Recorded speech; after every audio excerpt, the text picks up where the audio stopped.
الطاهرين ولعنة الله على أعدائهم أجمعين.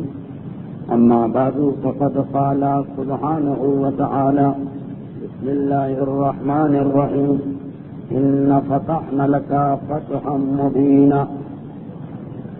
سیرت پیغمبر اسلام تقریر کا نمبر 102، موجودہ سال کی 5ویں گفتگو. اب حالات اس دور سے بیان ہو رہے ہیں جو ایک اعتبار سے مسلمانوں کے لیے انتہائی خطرناک دور بن چکا تھا. اور یہ لفظ خطرناک میں نے جس مفہوم میں استعمال کیا اس کی تشریح تو ابھی ہوتی ہے، لیکن اس سے پہلے گزشتہ تقریر ہی کی ایک بات کو دوبارہ دوہرا دیا جائے کہ پیغمبر اسلام کی زندگی کے اب جو سال ہیں، یعنی یہ ہجرت کے بعد 5ویں اور 6ویں سال کے حالات بیان ہو رہے ہیں، تو ان میں بہت سے واقعات ایسے ہیں جن کے تقدم و تاخر مورخین میں اختلاف ہے. ایک ہی واقعہ ہے، بعض علماء نے کہا کہ وہ جنگ خندق سے پہلے پیش آیا، بعض نے کہا جنگ خندق کے بعد. اور اسی طرح کئی واقعات ایسے ہیں کہ بعض مورخین نے لکھا کہ یہ صلح حدیبیہ سے پہلے کا واقعہ ہے، اور بعض نے کہا کہ صلح حدیبیہ کے بعد کا. میں اس سے پہلے بھی بار بار یہ عرض کر چکا ہوں کہ ان تقاریر میں اگرچہ بہت زیادہ تفصیل آ چکی، اس کے باوجود پھر بھی میں اپنے پاس اتنا وقت نہیں پا رہا ہوں کہ اس قسم کے اختلافی مسائل پر زیادہ گہرائی میں جا کے باقاعدہ تحقیق کی جائے کہ کون سا قول صحیح ہے اور کون سا غلط ہے. تو عام طریقہ کار یہ ہے کہ زیادہ تر علماء جس چیز کو بیان کرتے ہیں اسی اعتبار سے اس کو تقریر میں پڑھ دیا جاتا ہے. لیکن پھر اگر بعد میں ضرورت محسوس ہوتی ہے تو یہ یاد دہانی کرا دی جاتی کہ وہ واقعہ جو آپ پہلے سن چکے ہیں بعض علماء کے نزدیک اس وقت پیش نہیں آیا بلکہ اب پیش آیا. اور اس وقت جن حالات کا بیان ہو رہا یعنی جنگ خندق سے صلح حدیبیہ کے درمیان کے واقعات، اس میں تو 3-4 بڑے ہی اختلافی واقعات پیش آ گئے. مثلا سال گزشتہ مجھے یاد پڑتا کہ جتنی بھی تقاریر ہوئی ان میں غزوہ بنو مختلف اس پر بڑی تفصیلی گفتگو کرنا پڑی. شاید 5-6 تقاریر مسلسل ہماری ہوئی، یعنی ہجرت کے واقعے اور معراج کے واقعے کو چھوڑ کر 102 تقاریر میں مسلسل کسی موضوع پر اتنی زیادہ تقاریر نہیں ہو سکی. بدر، احد، خندق تینوں اہم لڑائیاں 2 یا 3 تقاریر میں بیان ہو گئی، مگر بنو مختلف کی لڑائی تقریباً 6 تقریریں یا 5 تقریریں اس کے اوپر ہوئی تھیں، کیونکہ اس کے اندر ایک تو خود یہ غزوہ اپنی جگہ حیثیت رکھتا ہے. اس کے بعد اس غزوے کے نتیجے میں پیغمبر اسلام کا بنو مختلف کے سردار کی بیٹی سے نکاح کرنا تو غالباً پوری ایک تقریر اس کی طرف. اس کے بعد یہی وہ لڑائی ہے کہ جس سے واپس آتے ہوئے منافقین کے سردار عبداللہ ابن ابی مہاجر اور انصار کا جھگڑا کھڑا کر کے مسلمانوں کے درمیان اختلافات کو ہوا دینا چاہیے اور سورہ منافقین نازل ہوا. تقریباً 2 تقاریر اس کی وضاحت میں گئی. اس کے بعد یہی وہ لڑائی ہے جس سے واپسی پر بعض لوگوں نے ام المومنین جناب عائشہ کے شان میں گستاخی کی اور بہتان لگائے گئے. اس کی تفصیلات میں پھر ایک تقریر نکلی، اور پھر اسی بہتان کے نتیجے میں اسلام میں کچھ احکامات آ گئے کہ اگر اس کے بعد بھی کسی پاسدامن مرد اور عورت پر اس قسم کی تہمتیں لگائی جائیں تو اس کے کئی فقہی مسئلے. تو غرض یہ کہ یہ لڑائی تو شاید 20 منٹ کا واقعہ تھا، لیکن اس کے ساتھ کچھ ایسی چین بن گئی واقعات کی، ایسا سلسلہ واقعات کے شروع ہو گئے کہ 5-6 تقریریں نکل گئی، لیکن وہ سارے حالات، وہ سارے واقعات اپنی جگہ صحیح۔ بہت بڑا اختلاف مورخین میں یہ چلا آ رہا کہ یہ سارے واقعات جو بنی مصطلق کے غزوے کے نتیجے میں پیش آئے، یہ جنگ خندق سے پہلے کا واقعہ ہے یا جنگ خندق کے بعد کا؟ میں نے تو اس کو جنگ خندق سے پہلے کا سمجھ کے اسی ترتیب سے سارے گزشتہ اس کو پڑھا اور اس کے بعد خندق کے حالات آئے، لیکن ایک بڑی تعداد علماء کرام کا رجحان اس طرف بھی، مورخین اسلام اس نظریے کے بھی قائل کہ وہ پوری کی پوری لڑائی اور وہ پورے کے پورا غزوہ وہ جنگ خندق کے بعد واقع ہوا، یعنی اب جو ہماری تقاریر کا عنوان ہے یہ صحیح موقع ہے اس کا، اور شاید یہ قول اس اعتبار سے صحیح بھی ہو کہ جب ہم قرآن کریم کے 2 سورے دیکھتے ہیں تو ہمیں یہ اندازہ ہوتا ہے کہ بنی مصطلق کے واقعے تو بعد میں ہونا چاہیے۔ اور کون سے 2 سورے؟ یہی بنو مصطلق کا غزوہ ہے جس کے نتیجے میں سورہ نور نازل ہوا، جس میں جناب عائشہ کے اوپر تہمت لگانے کا واقعہ اور اس کے بعد قصد کا مسئلہ اور حجاب کا حکم۔ حجاب کا حکم قرآن کریم کے 2 سوروں میں آیا، ایک سورہ احزاب میں اور ایک سورہ نور میں۔ سورہ احزاب میں بالکل پہلا حکم ہے کہ پردہ شروع کرو، سورہ نور میں اس کی تفصیل ہے کہ پردہ کس طرح سے کیا جاتا ہے۔ سورہ احزاب جنگ خندق کے موقع پہ نازل ہوا، وہ پچھلے سال خندق کی لڑائی کی تفصیل میں وہ ساری آیتیں آئیں۔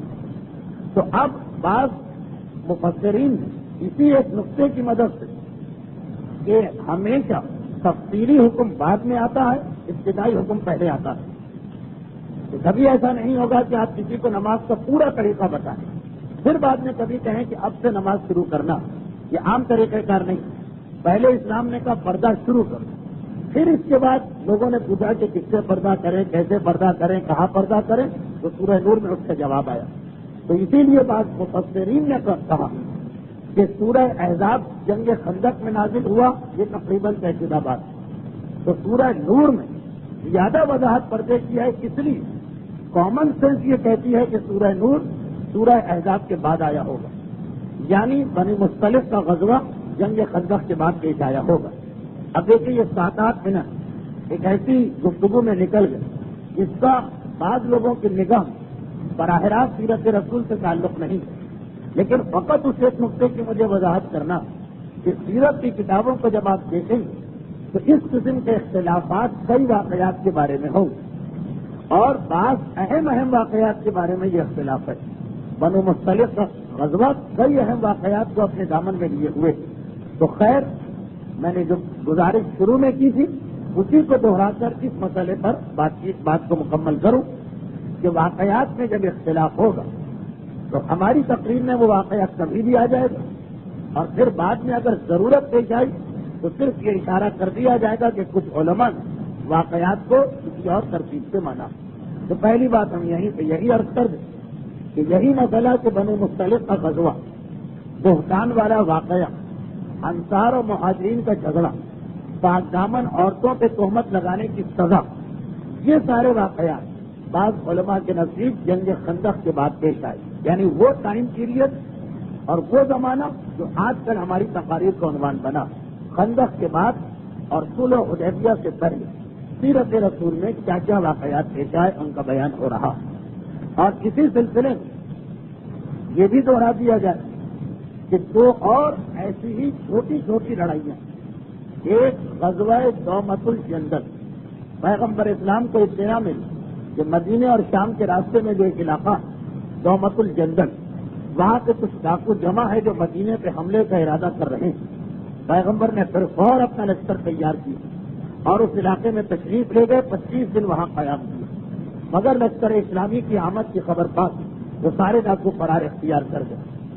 اور یہ جو واقعہ اس کے بارے میں بھی یہی اختلاف، پچھلے سال یہ واقعہ پڑھا جا چکا کیونکہ بعض علماء کہتے ہیں کہ یہ خندق کی لڑائی سے پہلے کا ہے، لیکن کچھ علماء نے اس کو لکھا کہ یہ خندق کی لڑائی کے بعد کا، تو یہ دوسرا اختلافی واقعہ۔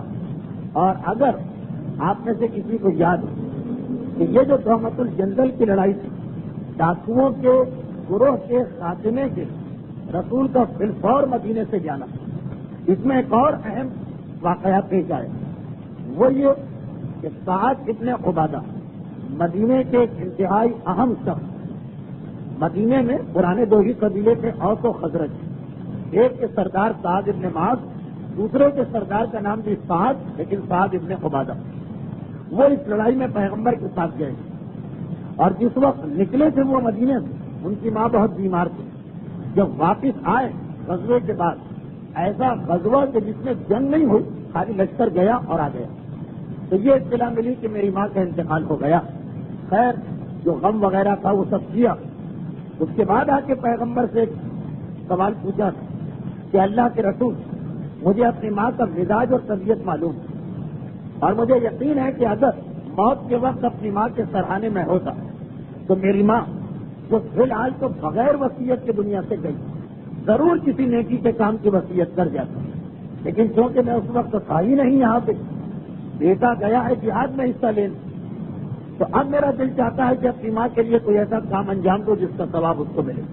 اسی موقع پر پیغمبر شاید پہلی مرتبہ صدقہ جاریہ کے مفہوم کو واضح کیا اور کہا کہ اے سعد، اگر تم اپنی ماں کو ثواب پہنچانا چاہتے ہو تو نیکی کا کوئی ایسا کام کرو کہ جس کا فائدہ مسلسل حاصل ہوتا رہے۔ سعد ابن معاذ نے کہا اللہ کے رسول پھر آپ ہی بتائیے۔ اس وقت تک، بلکہ اس وقت کیا، یہ تو شاید اب سے 5 سال پہلے تک مدینے میں پانی کا مسئلہ بڑا شدید مسئلہ تھا، تو جب سعد پیغمبر سے یہ سنا کہ مرنے والے کے لیے نیکی کا بہترین کام وہ ہوتا کہ جس کا ثواب مسلسل جاری رہے، جس کا فائدہ مسلسل ملتا رہے، تو سوال کرتے ہیں کہ آپ بتائیے۔ پیغمبر نے کہا پانی، مدینے والوں کے لیے پانی کا انتظام کر لو، ایسا انتظام کہ جو مسلسل رہے۔ تو سعد نے پھر ایک کنواں کھدوایا اور اپنی ماں کے نام پر اسے وقف کیا، اور اسلام میں صدقہ جاریہ کا مفہوم اسی واقعے سے شروع ہوا۔ تو اب یہ واقعہ خندق کی لڑائی سے پہلے پیش آیا یا بعد میں؟ تفصیلات پچھلے سال بھی آ گئی، مختصر آج بھی ہو گیا بیان۔ اسی طرح سے ایک اور واقعہ، اب میں تفصیلات میں نہیں جا رہا ہوں، صرف ان لوگوں کا مسئلہ حل کر رہا ہوں۔ ہو سکتا ہے کہ کتاب میں اس واقعات کی دوسری ترکیب کو دیکھ کے پریشان ہو جائے۔ بس ایک آخری چیز، یہ بھی میں اس یقین کے ساتھ ساری باتیں بیان کر رہا ہوں کہ پچھلے سال میں نے پڑھا ہوگا تو کس کو یاد ہوگا، پچھلے ہفتے کی بات یاد نہیں رہتی، لیکن پھر بھی برا تو لگ رہا ہے کہ پڑھی ہوئی چیز کی جانب اشارہ بھی دوبارہ کیوں ہو رہا۔ ایک تیسری اور آخری بات، نماز خوف، وہ یاد ہوگا آپ کو، پچھلے سال 2 واقعات آئے، 2 ایسے قبیلے تھے جنہوں نے مسلمانوں کے ساتھ فراڈ کیا، دھوکہ کیا، غداری کی۔ مدینے میں آئے مسلمان بن کے اور پیغمبر سے یہ خواہش ظاہر کی کہ ہم اپنے قبیلے میں تبلیغ کرنا چاہتے ہیں، آپ کو کچھ مسلمانوں کو بھیج دیجیے جو تبلیغ کریں، اور دونوں نے ان مسلمانوں کو لے جا کے راستے میں شہید کر دیا۔ ایک مرتبہ 5 یا 7 مسلمان شہید ہوئے، دوسرے واقعے میں 70۔ جس واقعے میں 70 مسلمان شہید ہوئے، پھر پیغمبر اس کا بدلہ لینے نکلے اور اسی دوران نماز خوف کا حکم پیش آیا۔ اب میں بالکل تفصیل میں نہیں جا رہا ہوں، اس کے بارے میں بھی 2 روایتیں، ایک یہ کہ یہ خندق کی لڑائی سے پہلے کا واقعہ سنا کہ پچھلے سال اس کی تفصیل آ گئی، اور ایک یہ کہ نہیں یہ ابھی کا واقعہ خندق کے بعد کا۔ تو خیر تفصیل بیان کرنا بیکار ہے، آئیے بس اس تمہیدی باتوں کے بعد اور یہ 3 اہم ترین واقعات کے بعد جس میں علماء کا اختلاف بہت شدید تو اشارہ ضروری تھا، اس کے بعد پھر ہم اپنے موضوع پر آ جائیں۔ لیکن موضوع پر آنے کے بعد بھی ایک واقعہ ایسا جو آج سے تقریباً 30 سال پہلے بیان ہوا، تقریب کا نمبر تھا 75، اس میں ایک واقعہ پیش آیا، وہ 75ویں تقریب آج سے تقریباً 30 سال پہلے تھی، اس کے بارے میں بھی خاصا بڑا اختلاف ہے۔ بہت سے علماء کہتے ہیں کہ وہ واقعہ اس وقت کا نہیں ہے، اب کا، اسے تو میں اس لیے بیان کر سکتا ہوں کہ 3 سال پہلے کی بات بہت کم لوگوں کے ذہن میں ہو، تو وہ جو واقعہ دہرایا جائے گا وہ تو بہرحال ذرا زیادہ تفصیل کے ساتھ، بس اس سے پہلے پچھلی تقریر کے حوالے سے ایک مرتبہ پھر عرب کے ماحول کو واضح کر دیا جائے۔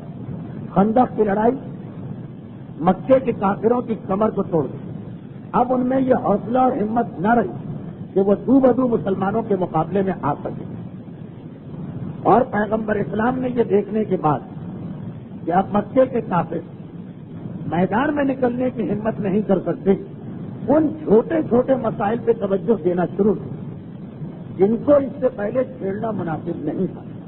یعنی مدینے کے اطراف بہت سے ایسے چھوٹے چھوٹے قبیلے تھے جو اس سے پہلے بھی مسلسل مسلمانوں کو اذیت و تکلیف پہنچا رہے، کبھی چھوٹی موٹی لوٹ مار ہو جاتی، کبھی مسلمانوں کا گزرنا دوبھر کر دیا جاتا، کبھی مسلمانوں کے تجارتی قافلے کو پریشان کیا جاتا۔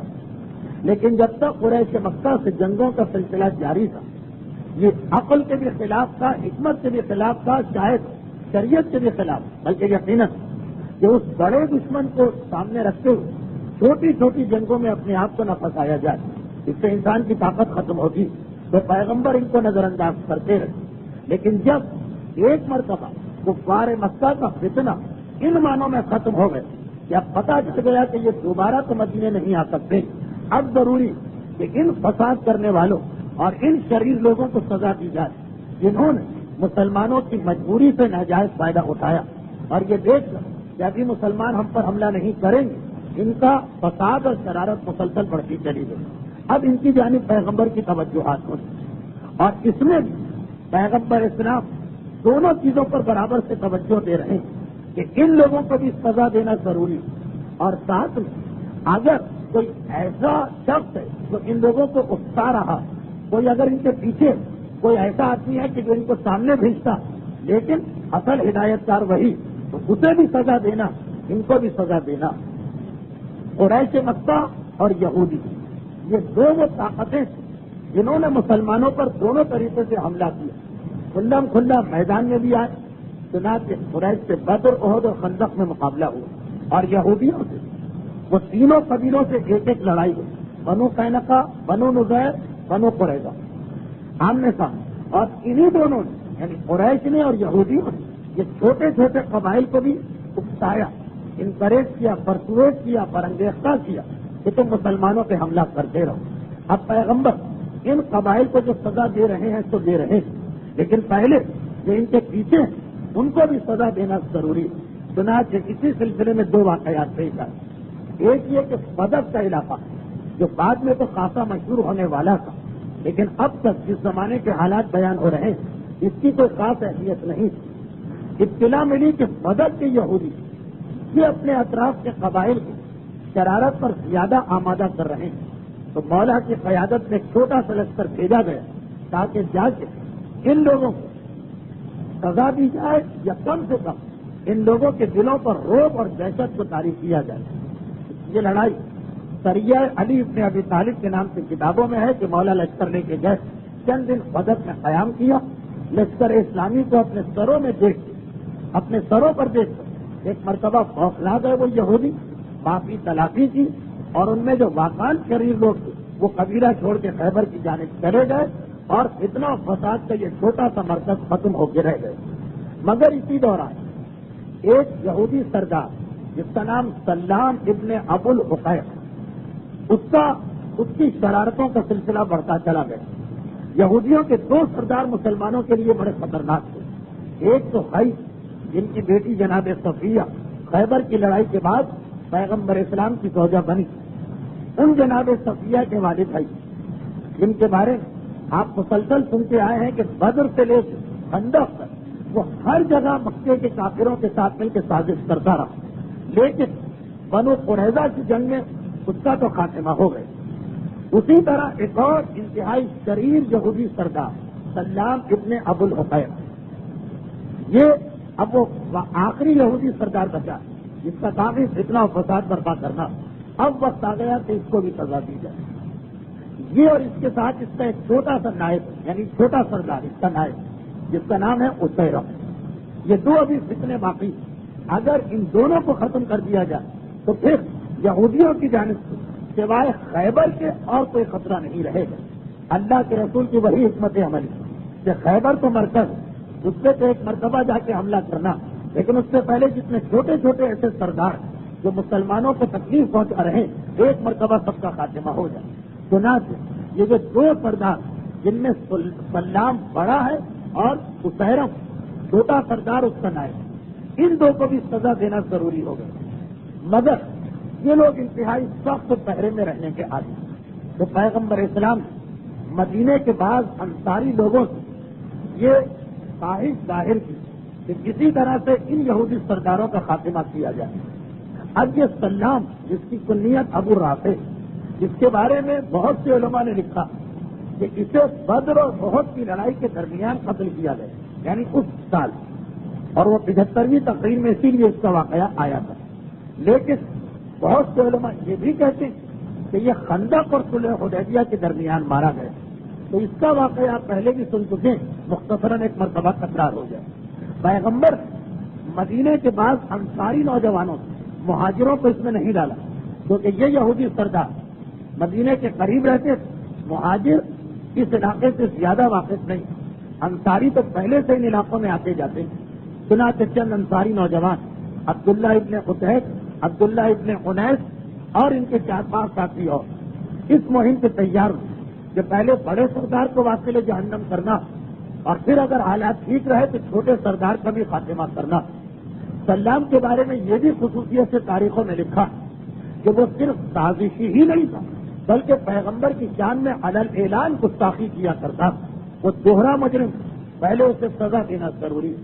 لیکن مدینے اور خیبر کے بیچ میں جس آبادی میں وہ رہتا وہاں پہرا بڑا سخت تھا، سارا دن تو ٹھیک ہے، لیکن شام کے وقت پوری جو 4 دیواری بنی ہے اس کے قبیلے کے چاروں طرف انتہائی سخت تلاشی کے بعد اس کو بند کر دیا جاتا۔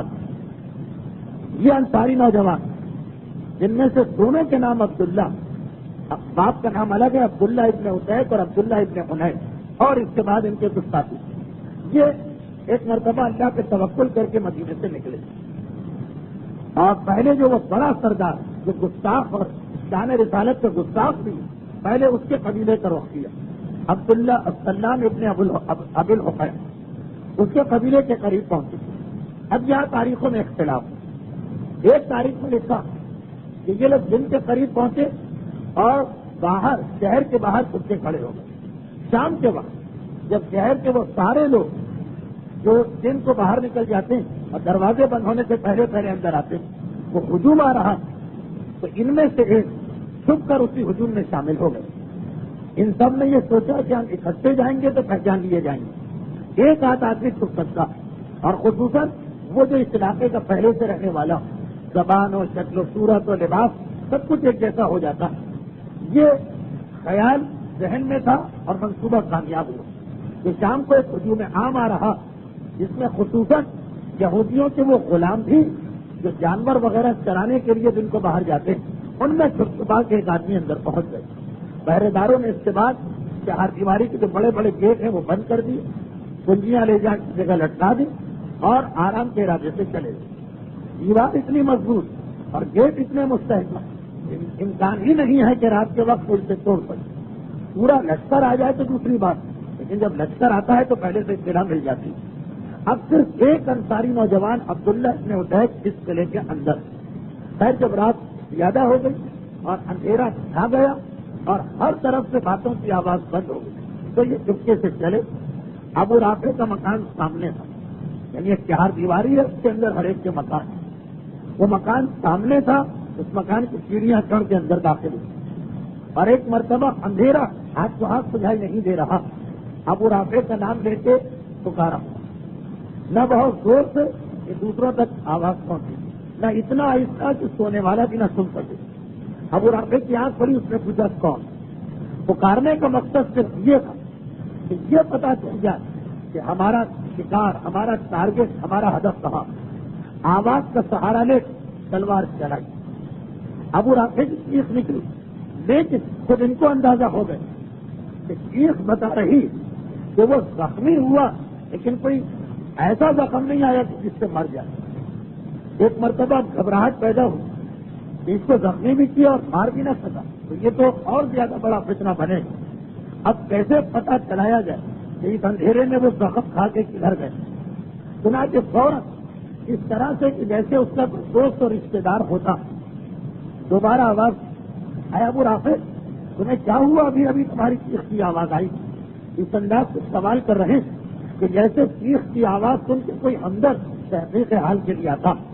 ابو رافع نے بھی یہی سمجھا، چنانچہ کہا کہ اے میرے دوست و ساتھی، آ کے مجھے سہارا دو. میں بہت زخمی پوچھا کہ تم ہو کدھر کے آ کے سہارا دو. اس نے خود ہی بتا دیا کہ میں کمرے کے فلاں کونے میں ہوں.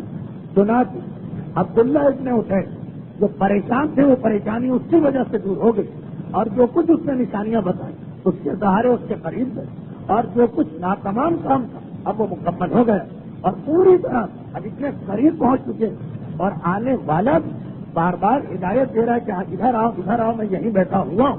کہ اب کسی قسم کا خوف و ہراس نہیں، تیزی سے اس کے قریب گئے اور ایک کا نشانہ لے کے تلوار کو اس طرح گھونپا جو اسی وقت وہ تڑپ کے وہاں پہ گرا، زخموں سے تڑپ رہا اور بچاؤ بچاؤ کی آواز بلند کر رہا. اب یہ عبداللہ ابن حسین تیزی کے ساتھ باہر آتے ہیں اور یہ منظر دیکھ رہے ہیں کہ دروازے کھلنے لگے ہیں دوسرے گھروں کے. اس سے پہلے کہ لوگوں کی نگاہ مجھ پر پڑے مجھے یہاں سے باہر نکل جانا، رسی کی سیڑھی ساتھ لے کے آئے، جلدی سے اسے قلعے کی چار دیواری سے لٹکایا اور اترنے لگے. اچھا یہاں پہ جیسا کہ میں نے کہا کہ دو روایت ہے. ایک تو یہ روایت کہ اس رسی کی سیڑھی کو لٹکا کر قلعے کی دیوار کے باہر سے اتر رہے ہیں، اور دوسری روایت یہ کہ جب یہ شام کو اندر آئے تھے اور پھر ہر طرف سناٹا چھا گئے تو ابو رافع یعنی سلام کے مکان کی طرف جانے سے پہلے انہوں نے مین گیٹ کو اندر سے کھول دیا تاکہ جب میں باہر آؤں تو سیدھا تیزی کے ساتھ ابو رافع کے مکان سے اتروں اور گیٹ سے باہر نکل جاؤں. تو اب بعض علماء کہتے ہیں کہ گیٹ کھول دیا تھا انہوں نے، ابو رافع کے مکان کی سیڑھیوں سے اتر رہے تب یہ حادثہ پیش آیا. کون سا حادثہ جسے ابھی بیان کر رہا ہوں. اور بعض کہتے ہیں کہ نہیں، انہوں نے قلعے کی دیوار کو رستے کی سیڑھی لٹکائی اس سے اتر رہے تب یہ حادثہ پیش آیا. کیا حادثہ؟ چاہے یہ سیڑھی ہو یا وہ سیڑھی، کہ جو اسی دیوار کے اندر قلعے کے اندر دوسروں کے مکانات پہ جب دروازے اور کھڑکیاں کھلنے لگے تو یہ سیڑھی سے اور تیزی سے اترے. رات اندھیری رات تھی اس لیے آخری چند سیڑھیاں ان کو نظر نہیں آئی اور ایک مرتبہ زمین پہ گر پڑی جس کے نتیجے میں چندلی کی ہڈی ٹوٹ گئی، ٹانگ ان کی ٹوٹ گئی، لیکن دشمن سر پہ آ پہنچا. جلدی سے رومال نکالا، ٹوٹی ہوئی ہڈی پہ اس کو باندھا اور ایک پیر کی مدد سے تیزی سے باہر آئے. باہر سے ان کے سارے ساتھی سواری لے کے تیار اور فوراً ان کو گھوڑے پر بٹھا کر شہر مدینہ میں نماز صبح کے وقت تک پہنچا دی. جس وقت یہ پیغمبر اسلام کے پاس پہنچ گئی تو یہاں پوری کیفیت بتائی اور خوشی کا اظہار کیا کہ ہم نے اتنے بڑے دشمن جو گستاخ شان رسالت تھی اور ویسے بھی مسلمانوں کا اتنا عظیم اتنا بڑا دشمن ہے اسے کردار تک پہنچایا. وہاں پہ یہ بھی بتایا کہ اللہ کے رسول بس اس جہاد کے نتیجے میں یہ زخم مجھے آیا. پیغمبر اسلام نے اسی وقت اپنے ہاتھوں کو ان کی پنڈلی پہ پھیرا، ٹوٹی ہوئی ہڈی اس طرح سے جڑی کہ خود یہ کہتے کہ اس کے ساتھ ساری زندگی مجھے کہیں بھی درد ہو، کوئی بھی تکلیف ہو، کبھی بھی طبیعت خراب ہو، مگر جہاں تک اس پاؤں کا تعلق ہے اس میں کبھی کوئی بیماری، کبھی کوئی حادثہ، کبھی کوئی تھکن اور کبھی کسی قسم کے درد کا احساس نہیں ہوا. درود بھیجے محمد و آل محمد. اب یہ وہ یہودی سردار جس کا تفصیلی واقعہ اس سے بھی زیادہ تفصیلات 75ویں تقریر میں آ چکی ہے.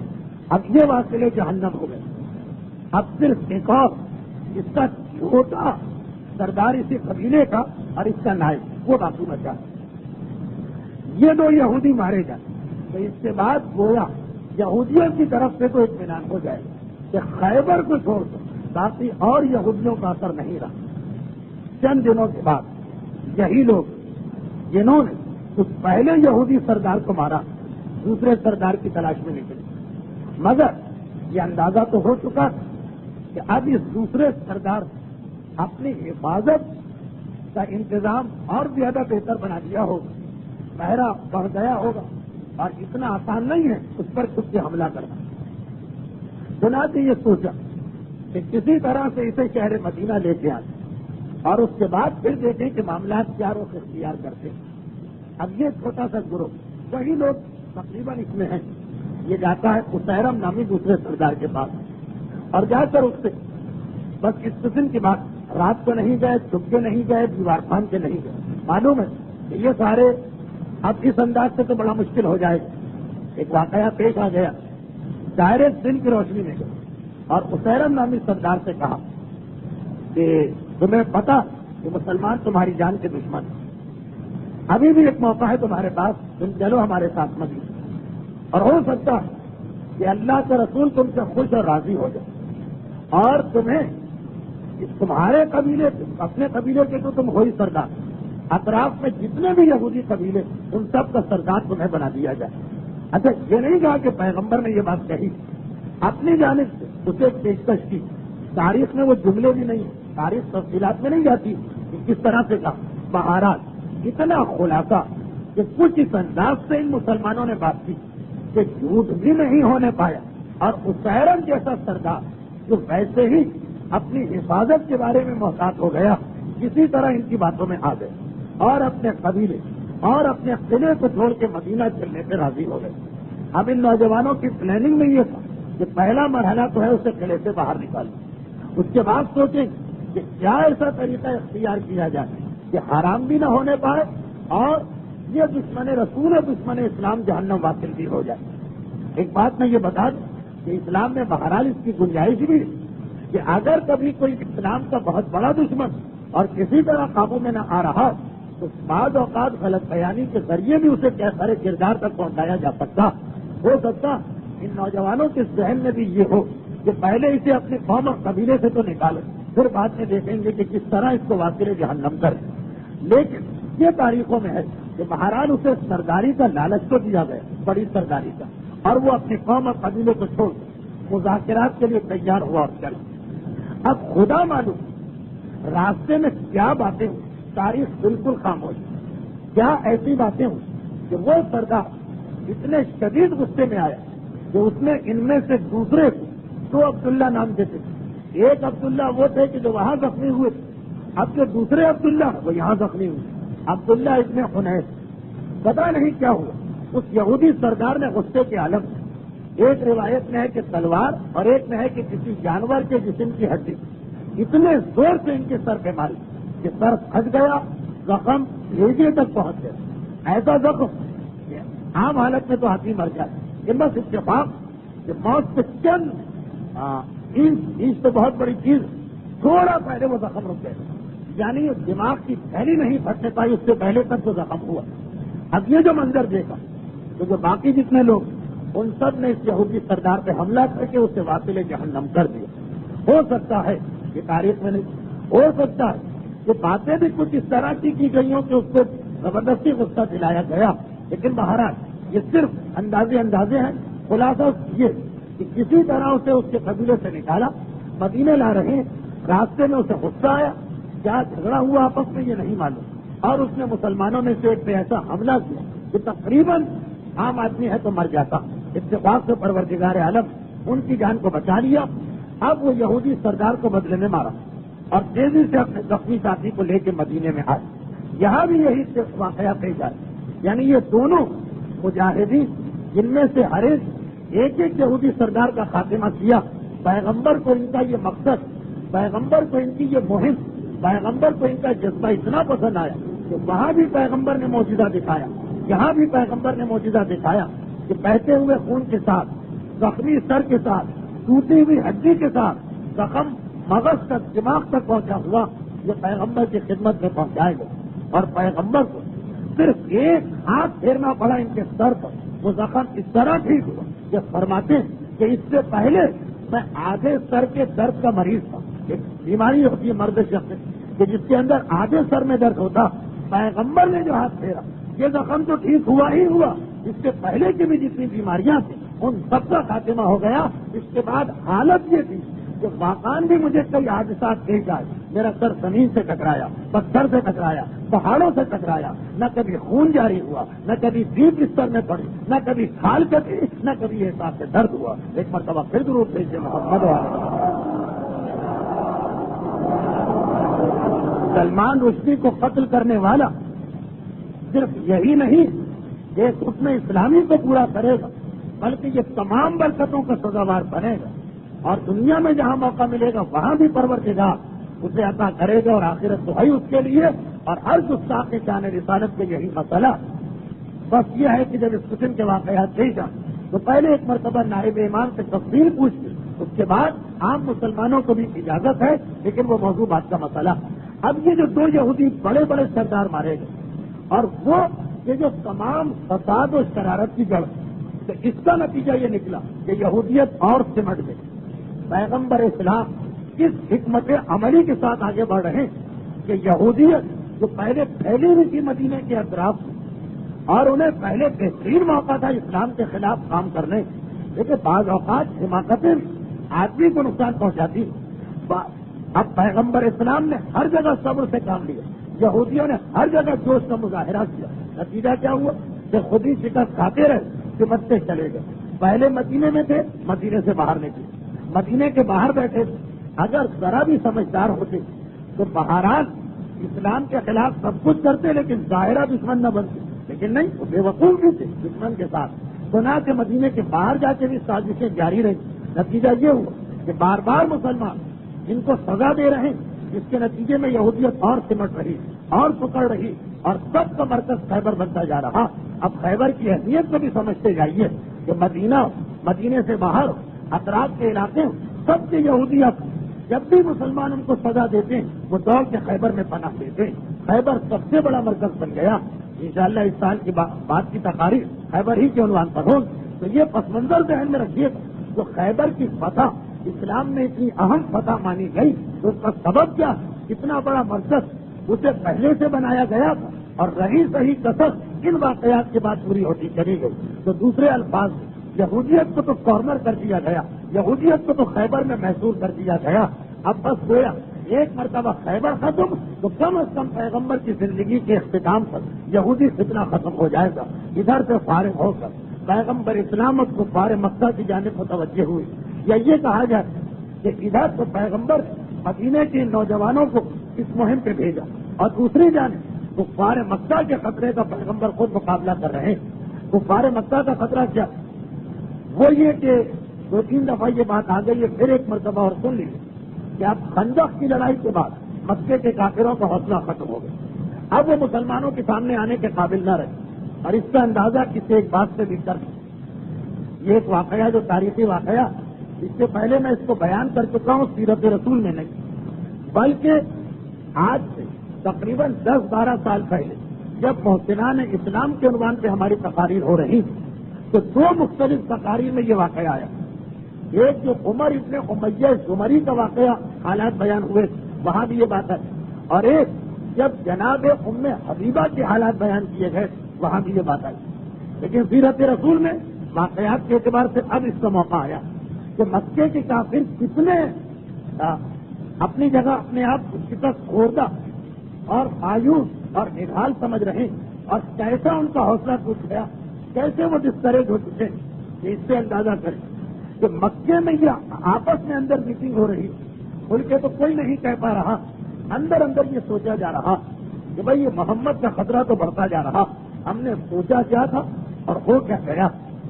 اب واقعات مکے کے کافر اتنا سیریس ہو گئے کہ ایسا لگ رہا کہ کچھ ہی مہینوں کے بعد ہمارا مکہ بھی ہم سے چھن جائے گا۔ کہاں تو ہم اس خواب و خیال میں تھے کہ مدینے پہ حملہ کر کے اس کو مدینے میں بھی نہ رہنے دو، اور کہا یہ حالت جب ہم سے ہمارا علاقہ ہمارے ہاتھ سے نکلتا نظر آ رہا، بہت پریشان، بہت گھبرائے ہوئے۔ اس کے اب ہر آدمی پریشان، اور جو اس کی سمجھ میں آ رہا وہ طریقہ اختیار کر رہا۔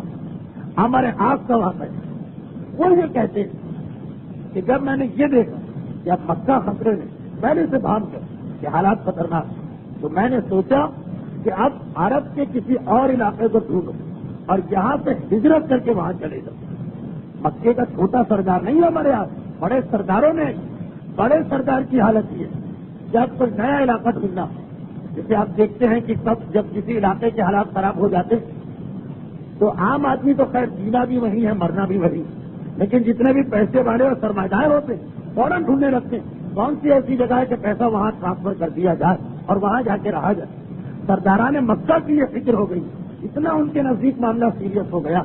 ہمارے آج کہتا یہی زمانہ، یہی واقعات کے دوران، یعنی کہہ رہا ہے کہ خندق کی لڑائی سے واپس آتے ہی میں نے اپنے ساتھیوں کو بلایا جو بہت ہی قریبی ساتھی اور کہا کہ حالات بڑے نازک.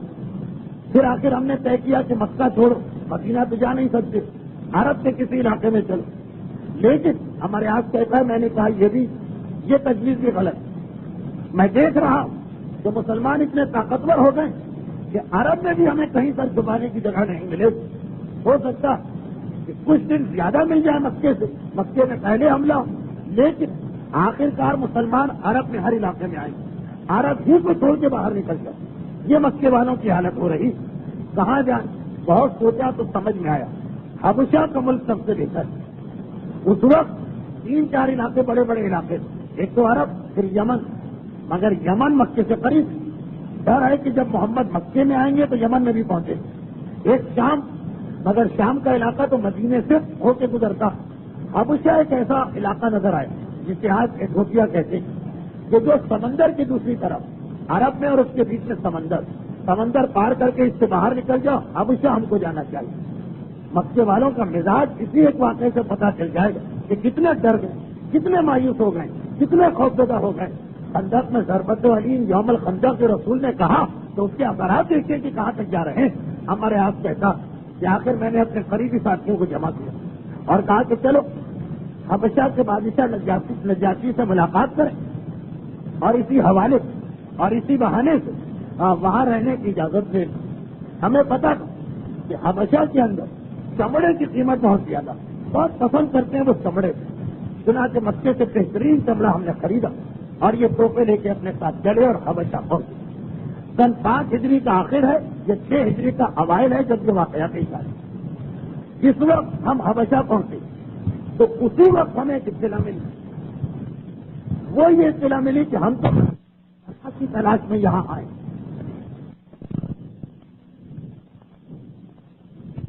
رہنے کی اجازت ہوئی. لیکن ہمیں پتا چلا کہ ہم سے کچھ دن پہلے مدینے کے رسول کا قاصد اور نمائندہ بھی حبشہ آیا ہوا, اور وہ کون ہے؟ عمر ابن امیہ, جو پچھلی تقریر میں نے کہا کہ اردو ادب میں کردار عمریہ اسی حوالے سے تخلیق کیا گیا. خیر, عمر ابن امیہ عمری صحابی رسول اور قابل احترام شخصیت. لیکن جیسا کہ میں اس سے پہلے بھی کئی دفعہ عرض کر چکا کہ پیغمبر اس قسم کی مہم جہاں کسی ہوشیار اور تیز دوڑنے والے کی ضرورت ہو ہمیشہ ان کو بھیجتے. تو اب خندق کی لڑائی کے بعد پیغمبر نے بھی ان کو بھجوایا حبشہ. اور وجہ کیا؟ یہ ہے سیرت رسول, یہ ہے عظمت رسول. اللہ کا رسول شہر مدینہ کے اندر ذاتی طور پر اتنی مصیبتوں میں ایک طرح سے گرفتار, یہودیوں کی سازشیں, منافقین کے مسئلے, مکے والوں کے خطرے, اطراف کے قبائل کی سازشیں. مگر دیکھیے شان رسالت, اپنے ایک ایک ماننے والے کا کیسا خیال, اور کس طرح سے پوری دنیا اسلام کے مسائل کو دیکھ رہے ہیں. یہ نہیں کہ مدینے میں خود پریشانیاں تو باقی سب کو بھول جائیں. پیغمبر نے اپنے اس صحابی کو حبشہ کیوں بھجوایا؟ کس لیے بھجوایا؟ اس لیے کہ حبشہ میں ابھی کچھ مسلمان موجود ہیں. یہ وہ مسلمان ہیں جو بہت پہلے جناب جعفر طیار کی قیادت مکے سے حبشہ گئے, ہجرت سے بھی پہلے کی بات. اور ان جانے والوں ایک شوہر بیوی ایسے کہ جن میں سے ایک کا تعلق رسول کے قبیلے سے تھا, ایک کا تعلق بنو امیہ سے تھا. جناب ام حبیبہ ابو سفیان کی بیٹی, اسلام لا چکی, وہ بھی اس پہلے قافلے میں شامل. اور عبید اللہ ابن جہش ان کے شوہر. یہ عبید اللہ ابن جہش پیغمبر اسلام کے بھتیجات بھائی, انہی کی بہن جناب زینب جو پیغمبر کی زوجہ ہے جناب زینب, ان کے سگے بھائی عبید اللہ جہش ام حبیبہ کے شوہر. اور یہ دونوں حبشہ پہنچے تھے. کچھ عرصے عبید اللہ ابن جہش دیکھیے اتنے پکے مسلمان تھے کہ اسلام کی خاطر ہجرت کی, اپنا وطن چھوڑ کے گئے تھے, خاندان چھوڑ کے گئے تھے. آسان بات نہیں. پیسے کے لیے تو لوگ دنیا بھر میں ٹھوکریں کھاتے ہیں, مگر دین کی خاطر. یہ عبید اللہ ابن جہش کا ایمان تھا. لیکن شیطان بہکاتا ہے تو کیسے بہکاتا؟ حبشہ پہنچنے کے بعد کچھ عرصے مسلمان رہے, پھر وہاں ماحول ہے عیسائیوں کا, عیسائی بن گئے. جیسے ہمارے یہاں لندن اور امریکہ جا کے لوگ اس جیسے بن جاتے ہیں. ایسا مومن وہ ماحول سے محفوظ نہ رہ سکا. یہ تو اسلام نے بار بار کہا, ایک بات کا خیال کرو, ملک سے باہر جا رہے تو سوچ کے جاؤ اپنا اور اپنی اولاد کا ایمان بچا سکتے ہو یا نہیں بچا سکتے ہو؟ گرین کارڈ اور دوسرے ملک کی نیشنلٹی دنیاوی اعتبار سے بہت بڑا رستے میں لالچ ہے، مگر دین اہم مسئلہ۔ عبید اللہ اتنے جہاز جیسا شخص کہ اتنا قابل بھروسہ مومن ہے،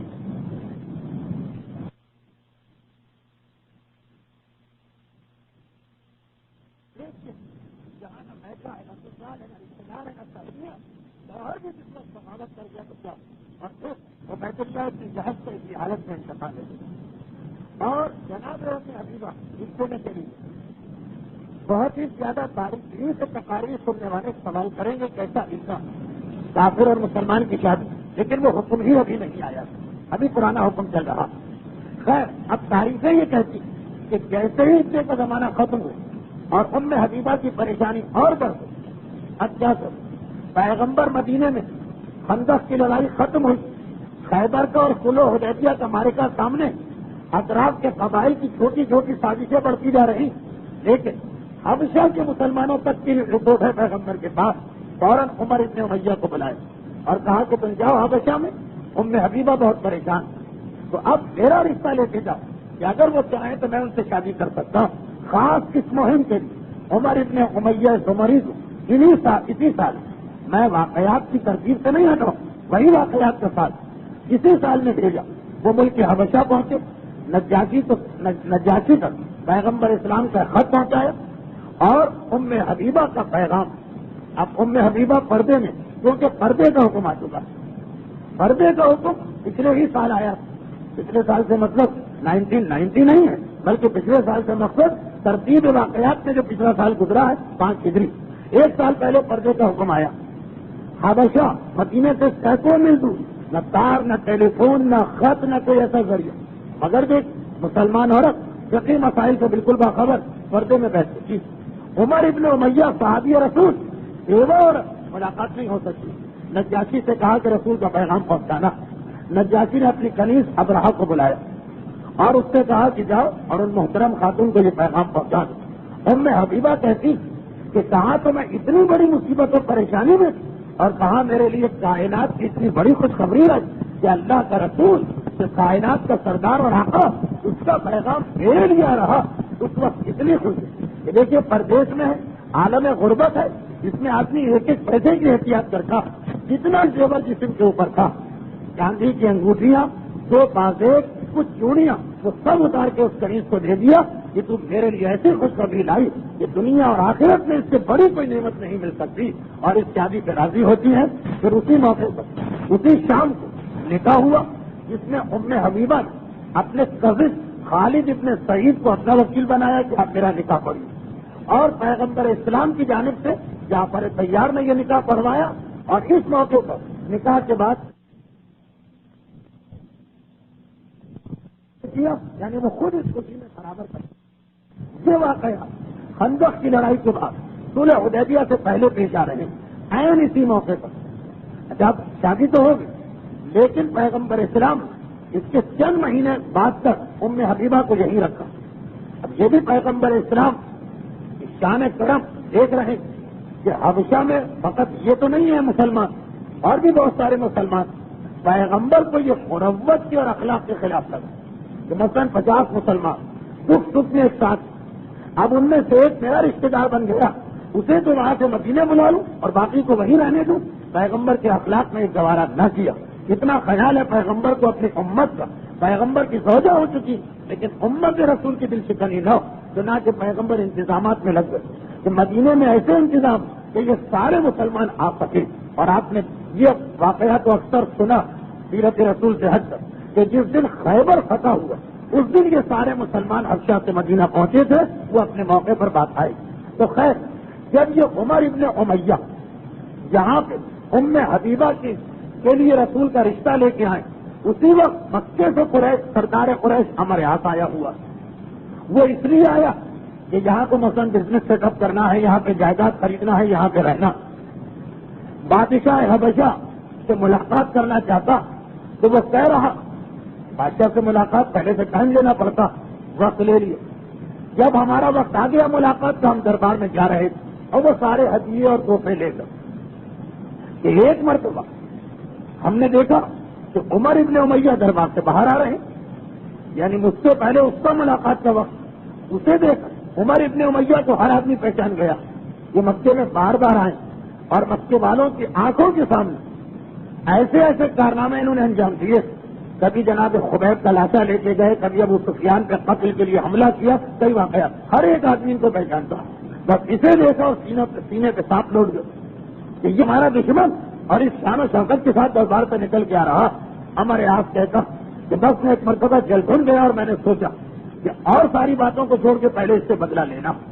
چنانچہ جب میں دربار میں گیا تو بادشاہ حبشہ کو سلام کیا اور کہا کہ آپ پہچانتے ہوں گے اسلام سے پہلے قریش و مکہ اور حبشہ میں تجارت کا سلسلہ مسلسل جاری، بادشاہ بھی پہچانتا، کہا کہ ہاں تم آئے ہو دوسرے اور ہدیے لے کے آئے ہو، کہ شاہی دربار میں حاضری کا طریقہ، کہا کہ ہاں اے شاہ حبشہ، جو آپ کا پسندیدہ تحفہ ہے وہ لے کے آیا ہوں، یہ کہہ کے تحفے پیش کیے، اور پھر کہا کہ ایک ہماری درخواست و گزارش وہ آپ پورا کر لیں، انتہائی میں آپ کا شکر گزار ہوں، اور وہ یہ کہ ہمارے جوانوں اور ہمارے بچوں کا قاتل مدینے میں بیٹھا، یہ پیغمبر کے بارے میں اشارہ، ہمارے جوانوں اور ہمارے بچوں کا قاتل مدینے میں، وہ تو ہمارے ہاتھ نہیں آ رہا مگر اس کا نمائندہ یہاں ہمیں نظر آ گیا ابھی تھوڑی دیر پہلے، اگر آپ مہربانی کر اور ہمیں اجازت دے دیں تو ہم اسے گرفتار کر کے ان جرائم کی سزا میں اسے قتل کر دیں، جو اس کے آقا نے ہمارے خلاف جرم کیا وہ نہیں مل رہا، اس کو قتل کر دیں۔ یہ بات شروع خود ہمارے ہاتھ کہتا ہے کہ میرے پرانے تعلقات سے سالوں، لیکن آج تک میں نے بادشاہ حبشہ کو اتنے غصے میں نہیں دیکھا، نجاشی اتنے غصے میں آیا کہ میں جو اس کے قریب پہنچ چکا، اس نے غصے کے عالم میں اس طرح سے میرے منہ پہ تماچا مارا کہ میری ناک کی ہڈی ٹیڑھی ہو گئی اور میں زمین پہ گر پڑا۔ یہ ذہن میں رکھیے گا کہ بادشاہوں کی تربیت ہوتی ہے، وہ کتنے ہی غصے میں آئے، یہ چیز ان کی شان کے خلاف کہ اپنے سے چھوٹوں پہ ہاتھ اٹھائے، وہ یہ کام غلام انجام دیتے ہیں، جلاد انجام دیتے ہیں، مگر اتنا ہی شدید غصہ ہوا نجاشی کہ ایک مرتبہ اس نے اپنے ہاتھ سے خود مجھے مارا، میری ناک کی ہڈی ٹیڑھی ہو گئی، میں زمین پہ گر پڑا، اور اس کے بعد اس نے جملہ کہا کہ تو مجھ سے یہ سوال کرتا کہ میں اس آدمی کو پکڑ کے تجھے دے دوں جو رسول رجل، ایسے مرد کا رسول، یعنی ایسے آدمی کا قاصد، ایسے آدمی کا نمائندہ، الذی یاتی الناموس الاکبر، جس کے پاس خدا کی وہ بڑی نشانی آتی ہے جو موسیٰ نبی کے پاس آئی، اور جو خدا کا برحق پیغمبر مجھ کے نمائندے کو تجھے دے دوں تاکہ تو اسے قتل کر دے، یہ تو نے کیسے سوچا؟ ہمارے ہاتھ گھبرا کے کھڑا ہو اور کہا کہ ہے شاہ حبشہ، کیا آدمی اس چیز کے قائل ہے کہ اس آدمی کے پاس کوئی وحی آتی اور کوئی فرشتہ آتا؟ نجاشی نے ابھی اپنا عقیدہ بتا دیا کہ یہ وہ آدمی الذی یاتی الناموس الاکبر، جس کے پاس پروردگار کا بہترین ناموس اکبر، بہترین نمائندہ آتا جو موسیٰ کے پاس آ چکا۔ شاہ نجاشی نے کہا کہ ہاں میں بھی اس پر عقیدہ رکھتا ہوں اور اس کو موسیٰ کی طرح سے اللہ کا ایک نبی مانتا ہوں۔ اب ہمارے ہاتھ کا مسئلہ بالکل مسئلہ ہی ختم ہو کے رہ گئے، کیوں؟ وہ مکے سے آئے تھے کہ حبشہ بالکل دور کا علاقہ، محمد پورے عرب پہ قبضہ کر لیں گے، یہاں تو آ ہی نہیں سکتے، یہاں جا کے اطمینان سے بیٹھو۔ دیکھا کہ یہاں تو الٹا مسئلہ، مکے میں تو شاید وہ 6 مہینے بعد آئے، یہاں تو آلریڈی اس کا اثر آ چکا، اور یہ شاہ حبشہ وہ اس کا کلمہ پڑھ رہا، یہاں تو رہنا ہی مناسب نہیں، وہ تو 6 مہینے بعد کی بلا کہیں 1 دن کے بعد نہ آ جائے، اب واپس جانا، البتہ ایسے بھی کیسے واپس جا، دیکھ چکا کہ شاہ نجاشی کو غصہ آ چکا، ایسا نہ ہو کہ میں دربار سے نکلوں اور اس کے بعد پھر مجھے گرفتار کر کے مدینہ بھجوا دیا جائے، خصوصاً جبکہ یہ معلوم کہ عمر ابن امیہ خود یہاں پہ موجود ہے، وہ ایسا نہ ہو، معلوم ہے کہ وہ کتنے ہوشیار اور زیرک اور ذہین آدمی، ایسا نہ ہو کہ نجاشی کے دل میں نہ آئے تو وہ یہ چیز نجاشی کے دل میں ڈال دے کہ میں تو مدینے جا رہا ہوں، اس کو بھی پکڑ کے میرے ساتھ بھیج دیجیے۔ چنانچہ اس وقت ایک ہی طریقہ کہا کہ اے شاہ نجاشی کہ آپ مجھے ایک اختیار دیتے ہیں کہ میں مدینے جا کر تو اس کے ہاتھ پر بیعت نہیں کر سکتا، میں اس کی طرف سے آپ اس کے نمائندہ بن جائیے، میں آپ کے ہاتھ پہ آ کے اس کا کلمہ پڑھتا ہوں۔ شاہ نجاشی نے کہا بے شک میں اس کے لیے تیار ہوں کہ کسی کو مسلمان بنانے کے لیے اس کی نمائندگی کروں، ہاتھ پھیلایا، ہمارے ہاتھ میں وہیں پہ کلمہ پڑا، کہا مگر اپنے اسلام کو میں نے دل میں رکھا کہ کہیں میرے ساتھیوں کو پتہ نہ چلے، اور اب حبشہ سے میں واپس مکے آ گیا، کہ اور تو کوئی علاقہ سمجھ ہی میں نہیں آ رہا. یہ واقعہ بھی اس دور میں پیش آیا اسی زمانے میں. بطور مثال میں اس واقعے کو اس لیے بھی لایا کہ واقعات کے دوران ترتیب میں ہی آ گئے, اور اس لیے بھی لایا کہ اس سے یہ پتا چل جائے کہ خندق کی لڑائی کے بعد مکے والوں کا ذہن کتنا پریشان ہو چکا, وہ کتنا گھبرا چکے اور وہ کتنا مایوس ہو چکے. اور اس واقعے کو میں نے اس لیے بھی بیان کیا کہ آپ کو یہ اندازہ ہو جائے کہ پیغمبر اسلام ان تمام مشکلات کے بیچ میں بھی اپنے ماننے والوں کی جانب سے ایک لہجہ اور ایک منٹ کے لیے غافل نہیں ہوئے. ایک واقعہ مگر اس کے اندر کتنے سارے پہلو. حبشہ اس وقت مدینے سے اتنا دور تھا جیسے آج مثلا کراچی میں بیٹھ کر فلپائن یا ٹوکیو کی کوئی بات کی جائے, مگر اس کے باوجود وہاں تک کے امور کا پیغمبر اسلام خیال رکھ رہے ہیں. اور آخری ایک بات میں عرض کر دوں, بعض احباب کو شکایت ضرور ہوگی کہ 5ویں آج تقریر مسائل کا اس سال بہت کم بیان ہوا, اگرچہ پچھلی تقریر میں بھی دوران تقریر ایک موضوع کے تحت میں تفصیل میں چلا گیا, مگر بہرحال تو اس کی 2 وجوہات. پہلی وجہ یہ ہے کہ اس سال ماہ دسمبر کیونکہ پورا مہینہ یہ درس بند رہے تو وقت ہمارے پاس اور کم ہو گیا اور واقعات بہت زیادہ. اور جتنا وقت ملتا ہے میں تاریخ کو مکمل کرنے کی طرف متوجہ ہوں. اور دوسری بات یہ بھی کہ کیونکہ ابھی سردیوں کا وقت ہے اور رات بہت جلدی آ جاتی تو وہ 1.5 گھنٹے والی تقریریں بھی اب نہیں ہو پائیں گی. ایک تو ویسے ہی تقریریں کم ہونے کی بنا پہ زیادہ باتیں عرض کرنا, اور زیادہ باتوں کے لیے بھی پچھلے سال جتنا وقت نہیں اور بھی کم وقت ہے, اس لیے یہ ساری چیزیں مجھے چھوڑنا پڑ رہی. لیکن جہاں جہاں تقریر میں گنجائش ہوتی ہے میں اشارہ کر دیتا ہوں. اب اسی سلسلے کی آخری بات کہ پورا ماحول جو ہے میرے کی کہ کس طرح سے ایک طرف یہودیوں کا پیغمبر اسلام مقابلہ کر رہے ہیں, ایک طرف کفار مکہ کی طرف نظر ہے کہ وہ ان لوگوں کے کیا ایکشن, دوسری جانب چھوٹے چھوٹے جتنے بھی قبیلے ان سب کی جانب توجہ دی جا رہی. اور یہ جملہ میں نے کئی مرتبہ کہا کہ چھوٹے چھوٹے قبیلے, تو میں اسے ثبوت کے ساتھ بھی آپ کے سامنے پیش کروں. پوری سیرت رسول صرف 2 سال ایسے 6 ہجری اور 7 ہجری کہ جب پیغمبر اسلام کو 10 سے زیادہ لشکر بھیجنا پڑے. دوسری ہجری میں جہاد کا حکم آئے, 11 ہجری میں رسول کا انتقال ہو. یہ جو تقریباً 10 سال گزرے ان میں ہر سال لڑائیاں ہوئی, لیکن کبھی 4, کبھی 5, کبھی 6, کبھی 3, کبھی 2. 6 ہجری وہ سال کہ 18 مرتبہ پیغمبر کو لشکر بھیجنا پڑا, 18 مرتبہ.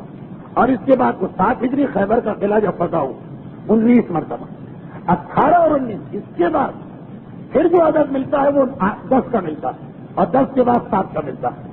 تو خود ہی سوچی کہ ایوریج ہر سال 6-7 لشکر کی, ایک دم سے 6 ہجری میں کہا 5 ہجری کے اندر صرف 5 دفعہ لشکر گیا, اور 6 ہجری میں 18 دفعہ گیا, یعنی 3 گنا سے زیادہ. یہ عدد خود دلیل بن رہا کہ کتنے خطرے بڑھ گئے, کتنے چھوٹے چھوٹے قبیلے آ رہے ہیں.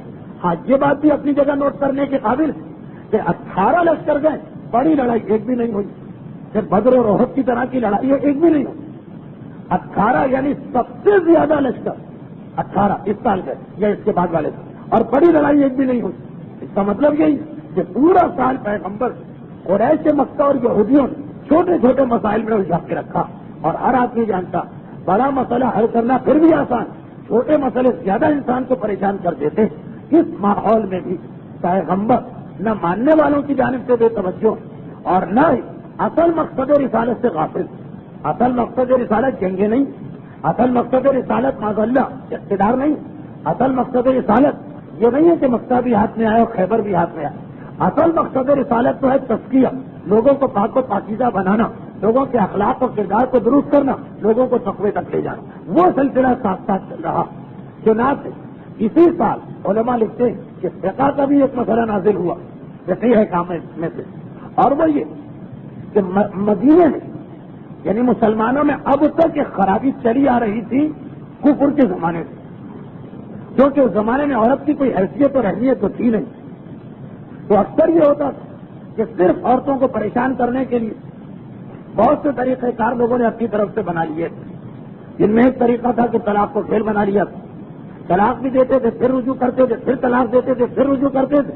نہ عورت آزاد ہونے پائے نہ بیوی رہنے پائے. اس کی تفصیل اپنے موقع پر آئی. اور ایک طریقہ یہ تھا کہ شادی کر لی، رخصتی سے پہلے اسے طلاق دے دی۔ اب شادی ہو گئی اور رخصتی سے پہلے طلاق دے کے بغیر کچھ دیے گھر سے نکال دی۔ سورہ احزاب کی 49ویں آیت کسی سال نازل ہوئی، جس میں قرآن کہہ رہا کہ جب تم کسی عورت کو طلاق دو تو اگر رخصتی سے پہلے طلاق ملی تو اس پر کوئی عدہ نہیں رکھنا اور اسے آدھا مہر دینا پڑے۔ قرآن کا لفظ تو مجمل ہے لیکن اس کی تفصیل یہ حکم اس سال آیا کہ جب عورت کو رخصتی سے پہلے طلاق مل جائے اس کے لیے کوئی عدہ نہیں، یعنی جس طرح قریش کا طریقہ، نکاح کیا رخصتی 6 مہینے بعد، رخصتی کا وقت آیا اس کو طلاق دے، طلاق کا عدہ عورت رکھی اور عدے میں شوہر جب چاہے واپس طلاق کینسل کر سکتا ہے۔ عدہ گزارا بیوی نے 3 مہینے سے 2 دن پہلے کہا کہ میں طلاق کینسل کر کے رجوع کر رہا ہوں، پھر ایک مرتبہ رخصتی ہوئی نہیں، پھر ایک مرتبہ رجوع کر لی اور اس کے بعد پھر ابھی رخصتی نہیں کرائی، اگلے مہینے پھر طلاق دے دی، پھر عدہ چل رہا ہے، پھر عدے سے 2 دن پہلے کہا کہ میں اپنی طلاق کینسل کرتا ہوں، پھر اسے اپنی بیوی بنایا لیکن رخصتی نہیں۔ یعنی اس طرح ایک عورت ساری زندگی نہیں گزار سکتی، نہ رخصتی ہونے پا رہی، نہ ہی وہ آزاد ہونے پا رہی اور نہ ہی اسے کچھ ملا۔ آخر میں جا کے 10 سال اس طرح پریشان کیا، آخر میں فائنل طلاق دے دی اور ایک فائدہ اس کو نہیں۔ اب ایک مسئلہ ہے، یعنی جیسا آپ نے دیکھا پیغمبر اسلام امت کے چھوٹے سے چھوٹے آدمی کا خیال رکھ رہے ہیں، چنانچہ اس مسئلے کو ہمیشہ کے لیے جڑ سے ختم کر دیا۔ سورہ احزاب کی 49ویں آیت اسی موقع پہ نازل۔ اے رسول کہہ دو کہ اگر تم نے بغیر رخصتی کے طلاق دی، لا تمسوہن، مس بھی نہیں کیا ہے اور طلاق دی، تو اب وہ عورت کوئی عدہ نہیں رکھتے۔ یہ نہیں ہو سکتا کہ رخصتی بھی نہیں کسی کا طلاق پڑا اور کہا کہ عدہ ہے تو میں 3 مہینے بعد رجوع کر دوں گا، جی نہیں، ادھر صیغہ طلاق پڑا، عدہ ختم، اسی منٹ وہ عورت نہیں شادی کر سکتی، آزادی بھی دلوا دی۔ اور پھر یہ بھی کہا کہ مہر بھی دینا پڑے گا، البتہ پورا نہیں، آدھا مہر بھی دینا ہے بغیر عدے کے بھی وہ۔ اس سے ان شریر مردوں کا اسلام دماغ ٹھیک کر رہا جو یہ سمجھتے کہ اگر حق کے طلاق ہمارے پاس ہے تو ہم جس طرح سے چاہیں عورتوں پہ ظلم کر سکتے ہیں، ان کو پریشان کر سکتے ہیں اور ان کی زندگیوں کو تباہ کر سکتے ہیں، خصوصاً اس پس منظر کہ اپنی زندگی تباہ نہیں، وہ تو 4 شادیوں کی اجازت، 3 عورتوں کو اس طرح پریشان کر، چوتھی کے ساتھ اپنی زندگی کو بنا رہے۔ اسلام اس قسم کے ظلم کو برداشت نہیں کر سکتا۔ اب یہ دوسری بات کہ ایسی مثالیں ہمارے سامنے آتی جس سے بہت سارے احکامات خدا جن پر یقین تو ہمارا شروع سے ہے مگر اور یقین بڑھ جاتا۔ دیکھیے یہ مردوں کی حالت کہ مسئلے سے ناجائز فائدہ ہوتا، اور میں نے دیکھا اب ایک ماحول جو ہمارا بنا جس میں عورتوں کو کہیں سے ایک مسئلہ پتہ چل گیا، وہ اس سے زیادہ اس مسئلے کو غلط استعمال کر رہی، اور وہ یہ مسئلہ پتہ چلا کہ اسلام میں ہمیشہ ہی طلاق مرد کے ہاتھ میں نہیں، بعض صورتوں میں عورت بھی مجتہد کے وکیل سے رجوع کر کے طلاق لے سکتی، مسئلہ بالکل ٹھیک، مگر اس کی شرائط ظلم ثابت۔ اب کتنی ہی عورتوں کو دیکھا گیا کہ فقط اس مسئلے کو غلط استعمال کیا جا رہا، غلط سلط اطلاع پہنچائی جاتی، غلط سلط گواہیاں گزاری جاتی، اور گواہ بھی خاندانی معاملہ ہے، رشتے داری کا معاملہ، یہ دیکھے بغیر ایک غلط گواہی تمام تقوی اور عبادتوں کا خاتمہ کر سکتی، غلط سلط گواہی دیتے ہیں اور مجتہد کے وکیل سے طلاق لے کے آ جاتے ہیں۔ جب یہ کھیل اس وقت سامنے آ رہا جو اصلاح مرد، بہرحال مردوں کو عورتوں پر نہیں بیویوں پر کچھ کنٹرول دیا گیا، ماؤں کے سامنے جھکایا گیا ہے تو بیویوں پہ کنٹرول دیا گیا، مگر اس کے باوجود کنٹرول دینے کے باوجود اسلام نے پسند نہیں کیا کہ طلاق کو کھیل اور ذریعہ اذیت و ظلم بنایا جائے۔ تو وہ عورت جس کے پاس شریعت نے طلاق کا اصلی حق رکھا ہی نہیں، آج ان کی یہ حالت ہو گئی۔ اب زیادہ سمجھ میں آتا کہ واقعاً اگر یورپ اور امریکہ کی طرح عورت کو بھی مرد کی طرح سے شروع سے ہی برابر طلاق کا حق دیا جاتا تو ہمارے معاشرے میں کتنی خرابیاں پیدا ہوتی، ہمارے معاشرے میں کتنی تباہیاں آتی، ہمارا خاندانی نظام کس طرح ٹوٹ جاتا، اور گھبراہٹ معذلہ وہ حالت نہ ہوتی کہ مرد یہ کہنے لگتے کہ اب ہمیں عورت سے شادی ہی نہیں کرنا ہے، مرد ہی سے شادی کر لیں گے۔ یہ وہ جو خرابیاں اس کی کوئی وجہ ہوتی، اس کا کوئی بیک گراؤنڈ ہوتا۔ اسلام یہ جو حالات دیکھے کہ عورت کو براہ راست طلاق کا حق نہیں دیا مگر اس پر ظلم بھی نہ ہو تو وکیل کو حق کے طلاق دیا، نائب امام کے وکیل کو اور نائب امام کو، اس میں عورتیں اتنی گڑبڑ سڑبڑ کر رہی۔ ہاں کچھ جگہ تو صحیح معاملات ہوئے لیکن کتنے ہی معاملات غلط ہوئے. اور یہ غلط معاملہ نماز نہیں. نماز کو اگر ہم نے غلط پڑھ لی تو کیا ہے کہ قضا ہو جائے گی. البتہ گناہ کی کمی نہیں کرو. طلاق اگر غلط مل گئی تو کتنا بڑا مسئلہ. غلط طلاق کا مطلب یہ کہ دوسری شادی غلط ہوگی، بلکہ جس کو یہ دوسری شادی سمجھ رہی ہے وہ متواتر و مسلسل زنا ہو گئے. وہ شادی نہیں، متواتر و مسلسل زنا. اور اطلاع ملنے کے بعد اس کی شرکت کرنا بھی حرام ہو جائے گا، کیونکہ زنا محسنہ شوہردار عورت کا زنا اسلام کا بدترین گناہ مانا گیا. تو جب طلاق غلط ہے تو دوسری شادی نہ صرف یہ کہ شادی نہیں زنا، بلکہ عام زنا بھی نہیں ہے. اسلام کا جو بدترین زنا ہے زنا محسنہ، وہاں تک یہ مسئلہ پہنچ جاتا ہے. تو یہ تو وہ چیز کہ نماز اور روزے اور حج کی غلطی سے بڑھ گئی ہے غلطی، مسلسل متواتر کا گناہ یہ جب ہو رہا، جبکہ نائب امام تک جانا پڑتا.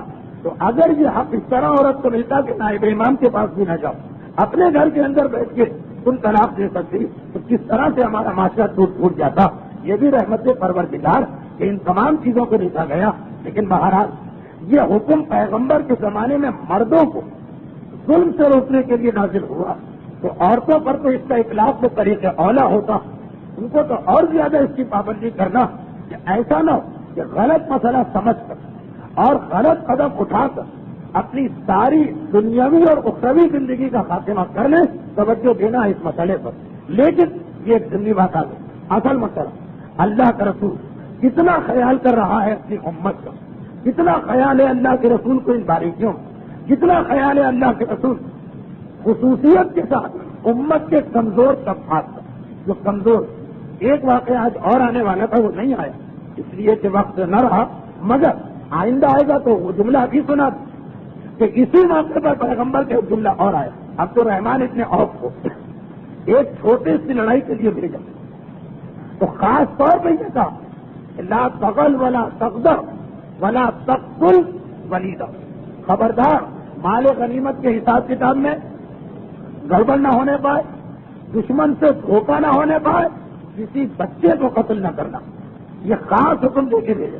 اس سے پہلے کی لڑائیاں وہ جس میں پیغمبر خود قائد ہیں، حکم کی ضرورت نہیں، لیکن اس میں خاص پیغمبر نے اسلام کا یہ حکم بتا دیا. ذرا دیکھیے اللہ کے رسول کی کیفیت کہ کافر کا بچہ اور کہہ رہے ہیں کہ خبردار اس کو قتل نہ کر. امت کی عورتوں کے لیے کتنا پریشان رسول ان مصیبتوں میں گھرا. وہاں حبشہ میں ایک عورت پیدا ہوئی ہے اس کا خیال، یہاں مدینہ میں عورتوں پہ ظلم ہو رہا ہے اس کا خیال. یہ پیغمبر اسلام کی شان رحمت، یہ اپنی امت کا خیال. اور ان مصیبتوں میں بار بار یہ جملہ کہہ رہا ہوں، عیش و آرام کے ساتھ air condition president house of prime minister house میں بیٹھ کر کوئی قانون بنانا الگ چیز ہوتی، مگر اس طرح کہ روزانہ کوئی نہ کوئی سازش کا دشمن آ رہا، اس میں ان چھوٹی چھوٹی باتوں کا خیال رکھنا یہ صرف رسالت و امامت ہی کا حق ہے. اسی لیے صحیح حاکم ہی وہ ہے جو رسول ہو یا امام ہو یا ان کا نمائندہ. وہ جو جملہ ہے پیغمبر کا، اس تخت پہ کوئی نہیں بیٹھ سکتا، یا نبی بیٹھے گا یا ولی بیٹھے گا یا شقی بیٹھے گا. یہ پیغمبر اسلام کا جملہ بتا رہا کہ اگر رسول امام اور نائب امام کی حکومت کو قبول نہیں کر رہے، ان کو نقصان نہیں پہنچا رہے، اپنے آپ کو رحمتوں اور برکتوں سے محروم کر رہے، ظالموں کی حکومت پر راضی ہو کر تمہارا اپنا نقصان ہو رہا، رسول و امام جیسا حاکم ہو تو یاد رکھو کہ ہزاروں میل کا فاصلہ ہوگا پھر بھی وہ تمہارا خیال کرے گا. لیکن بس اتنا رسول سے بھی کہنے کو دل چاہتا کہ اللہ کے رسول آپ کافروں کی اولاد سے اتنا خیال کر رہے کہ اے عبد الرحمان ابن عوف خبردار، دشمن کے خلاف جہاد بھی کرو تو بچے کا کوئی قصور نہیں اس پہ ہاتھ نہ اٹھا. اور آپ کو اپنے امت کی عورتوں کا خصوصیت سے اتنا خیال کہ یہ کمزور طبقہ ہے معاشرے، ایسا نہ ہو کہ ان کے گھر والے بھی ان کے اوپر ظلم کریں، یہ بھی رسول برداشت نہیں کر سکتے. اس گھر میں تو 19-20 ہوتا رہتا، خیر تو ظلم کرے ہی تو بہت بڑا ظلم، اپنا بھی کوئی حق میں زیادتی کر جائے پیغمبر برداشت نہیں کر سکتے. اللہ کے رسول عام امتی عورتوں کا آپ کو اتنا خیال، اور بچے کسی کے بھی ہوں ان کا آپ کو اتنا خیال. اگر ذرا یہ بھی دیکھ لیجیے کہ آپ کی امت نے پھر خود آپ کے گھرانے کی عورتوں کے ساتھ کیا کیا، اور آپ کی امت نے خود آپ کے خاندان کے بچوں کے ساتھ کیا کیا. وہ اللہ کا رسول جو کافروں کی اولاد کا اتنا خیال کر رہا، اسی کی اولاد ہے جو میدان کربلا میں پھیلی ہوئی، اسی کے بیٹے اور بیٹیاں ہیں کہ جو کوفے اور شام کے بازاروں اور درباروں میں قیدی بنا بنا کے لے جائے جا رہے ہیں. کیا گزرتی ہوگی پیغمبر اسلام پر, کیا کیفیت ہوتی ہوگی اس رحمت للعالمین کے دل پر کہ میں سینکڑوں میل دور اپنی کسی امتی عورت کی تکلیف کو برداشت نہیں کر سکتا, اور یہاں مسلمانوں کے درمیان بھرے درباروں اور بھرے بازاروں میں میری بیٹیوں کے اوپر یہ سارے مظالم ہو رہے ہیں. کبھی تو تاریخوں کا فقرہ ہے کہ جب کبھی بھی سیدانیوں پہ کوئی مصیبت پڑی پلٹ کے ایک ہی فریاد کی, واہ جدہ واہ محمدہ, اور پھر وہ حبشہ جہاں اللہ کے رسول نے اپنا پیغام بھجوا کے یہ بتایا, اسی حبشہ کا جب واقعہ زینب کبریٰ نے دربار میں دیکھا. کون سا واقعہ؟ سید سجاد کی جانب قاتل بڑھا تو زینب سجاد کو بچانے کے لیے آگے آ گئی, اور زینب کی جانب جب قاتل بڑھا تو فضہ زینب کو بچانے کے لیے آگے آئی, اور فضہ کی جانب جب جلاد بڑھا تو فضہ نے سردار کو دیکھا, اسی حبشہ کے سردار نظر آئے. ارے تمہارے سامنے مجھ پہ ظلم ہو رہا, 200 تلواریں نکل آئی. حبشہ کے لوگ ایک کنیز کی حمایت میں تلوار نکالتے ہیں. آئے زینب کبریٰ کی کیفیت, بس ایک مرتبہ پلٹ کے مدینے کا رخ کیا, السلام علیکم یا جدہ. ارے نانا رسول خدا, ذرا آ کے دیکھیے کنیز کی حمایت کرنے والے مگر آپ کی بیٹیوں کی حمایت کو. ولعنة الله على أعدائهم أجمعين وسيعلم الذين ظلموا أيّ منقلب ينقلبون. پروردگار پیغمبر اسلام کی اسی شان رحمت کا واسطہ ہم گناہگاروں کو بھی بحق رسول والے رسول دنیا اور آخرت کی ہر مصیبت و پریشانی سے محفوظ فرما. پروردگار ہمارے جملہ مرحومین خصوصاً جن مرحوموں کے اصالِ صلاۃ کی آج مجلس ہے انہیں اعلی علین میں بلند مقام عطا فرما. پروردگار پیغمبر اسلام کے زمانے جس طرح ان تمام ظالموں کو تو نے نیست و نابود کیا, آج بھی اسلام اور مسلمانوں کے جو دشمن خصوصاً صدام ملعون ان سب کو جلد از جلد نیست و نابود فرما. پروردگار غیبت ایمان کے اس پرفتن و پرآشوب دور میں جو ہمارا سہارا جو ایمان کے نائب اور حجتیں ان تمام مجتہدین کرام خصوصاً آیت اللہ خوئی اور ان کے گھرانے کی حفاظت فرما. انقلاب ایران کو استحکام و دوام عطا فرما, اور پروردگار ظہور امام زمانہ میں تعجیل فرما. سورہ فاتحہ